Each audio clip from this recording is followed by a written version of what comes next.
Welcome to Mini Web Tool. You've probably been there. You're leading a meeting or a class, and you say those 6 simple words, "All right, everyone, let's get into Teams." And suddenly this invisible wave of anxiety just washes over the room. It's such a common thing, but it's also super stressful. Today, we're going to fix that for good. I mean, that feeling. We all know it, right? For everyone in the room, it's that instant panic of who do I pick? Who's going to pick me? Oh no, what if I'm the last one left? And for you, the leader, what should be a simple task turns into this social minefield.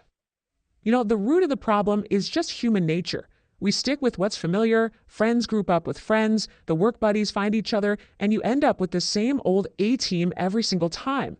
And look, this isn't just a social thing, it's a results thing.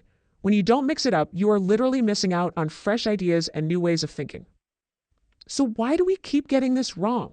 Well, it's because we're still using these old school manual methods to solve the problem. And honestly, these old ways often create way more problems than they solve. It is definitely time for an upgrade. Okay, problem number 1 is bias. Or maybe even more importantly, the perception of bias. Even if you have the absolute best intentions, when you manually pick teams, someone, somewhere, is going to think you're playing favorites. And the second that happens, trust starts to erode. The project is undermined before it even begins. And then there's the chaos problem. You know what I'm talking about. The counting off method. 1, 2, 3, 4, 1, 2. It sounds simple, but it's loud, it's slow, and you'd be surprised how easily people game the system. A little whisper here, skipped number there, and suddenly all the friends end up on team 3 anyway. But honestly, this is the biggest issue of them all. Exclusion. When we let people pick their own teams, we're basically rewarding the existing cliques. And who gets left out? The introverts, the new hires, the quiet thinkers. We're silencing the very people who might have that one brilliant idea we desperately need to hear. It's almost like you've accidentally turned your professional workshop into the high school cafeteria all over again. It's just a stressful, no-win situation that totally gets in the way of doing great work. But what if there was a better way? What if the process of making groups could actually be part of the solution? Well, there is, and the solution is beautifully simple. Randomization. By taking the decision out of our flawed human hands and letting a totally fair, impartial system do the work, we can get rid of the bias, the chaos, and the exclusion all in one go.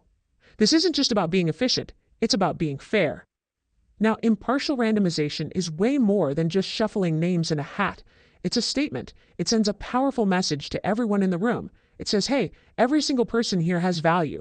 Every potential connection is important, and this process is 100% fair. And you know what? When people believe the process is fair, they're way more likely to get on board with the results. So what are the big wins here? Well, first, any perceived leader bias, gone. It's not your call anymore, it's the system's. Second, you instantly shatter those cliques and force people to collaborate with new faces. That's where innovation really sparks. And third, it's incredibly fast. You're not wasting 5 minutes of precious time on a logistical headache. You're getting right to the good stuff. Okay, so using a random is the answer, but it doesn't just mean thoughtless. There are actually 2 key strategies for creating random groups, and picking the right one is what makes this so powerful. It really all comes down to answering one simple question for yourself. So what's your fixed constraint? Is it the total number of groups you need, or is it the size of each individual group? For example, if you have limited resources, say only 6 lab stations, then you have to group by number. You need 6 groups, period. But if the task itself requires a specific team size, like a board game that needs teams of 3, then you have to group by size. It's all about picking the right tool for the job you're trying to do. So just take a second and think about your own situations. What's your real priority? The number of teams or the size of each one? Once you know the answer to that, you are all set. All right, so we've got the why, to be fair and effective, and we've got the how, by choosing number or size. Now let's talk about the what. What's the actual tool that makes all this happen in an instant?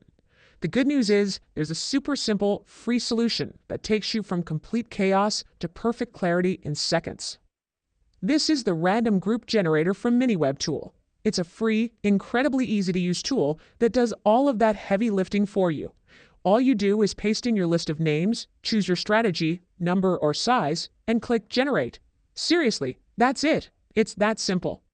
And just like that, you've completely transformed the experience. You've gone from stress and bias and all that awkward social friction to fairness, transparency, and collaboration. What used to be a 5-minute long headache is now a 5-second solution. So here's the bottom line. Forming groups shouldn't feel like a chore. It should be the first step to something great.